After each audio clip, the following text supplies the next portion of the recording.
This works just as well as my Versa Lite. No issues as of yet. The button does take getting used to, but not in a bad way. I'm really enjoying having Alexa too. Downside, since I have an iPhone you can't use text replies. That's only for Android.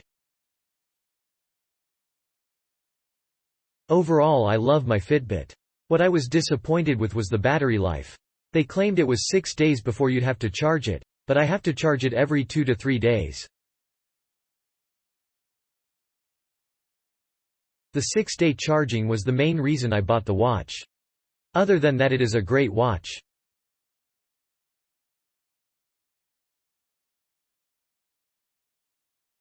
Battery update 2.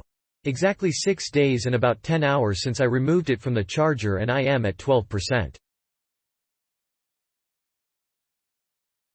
Lots of texts, only a few voice replies. Lots of fiddling with settings. My Star Trek clock is set to update weather hourly. No GPS.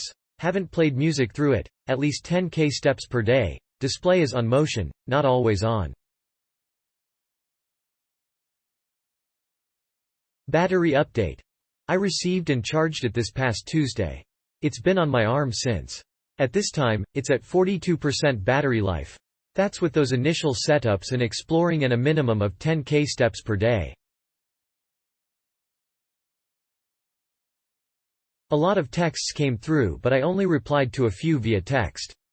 No GPS usage and the display is not always on motion. I've seen a lot of folks complaining about lag and responsiveness. I haven't had that at all, so far. Granted, this might be due to an update that took almost 45 minutes when I was setting it up. Notes in no particular order. I find it more accurate with heart rate than my Charge 3. I've already updated it to the Star Trek-themed clock face. It is very accurate on voice-to-text, including and adding in proper commas. So far, it's been off the charger for about 20 hours and is down to 86%, which I find good considering color screen and all the time I spent going over the features and. That's pretty dumb. I need to measure mine while working out and just going about daily life. I really wish there were more bands on the market for it.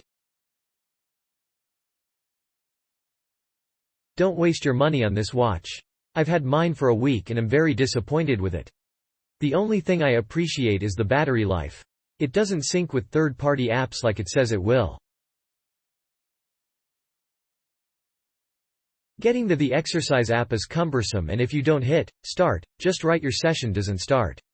I've gotten though a quarter of my walk before I realize that it isn't on. I'm going back to carrying my iPhone and using MapMyFitness since it works great. I bought the Versa 3 so I wouldn't need to carry my phone. Very disappointed. Mobile app is terrible and needs to be updated. It's slow and could be made to navigate with more ease.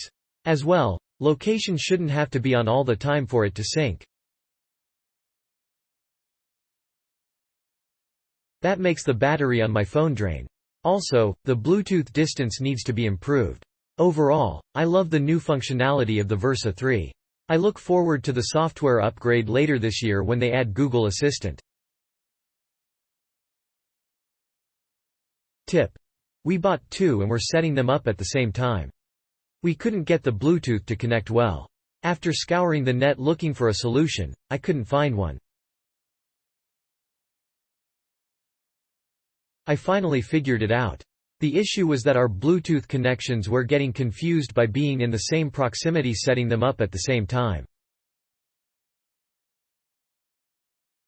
The solution was to set them up in different rooms and rename the Versa 3 Bluetooth NLON the phone. That fixed the sync issue perfectly. They need to add this solution to their database. I've had several Fitbit over the years, my last being the Ionic, and I loved it. I decided to get this since I killed my Ionic while accidentally slamming it onto some rocks and being immersed in hip-deep water while hiking lol. Click link in description for more reviews.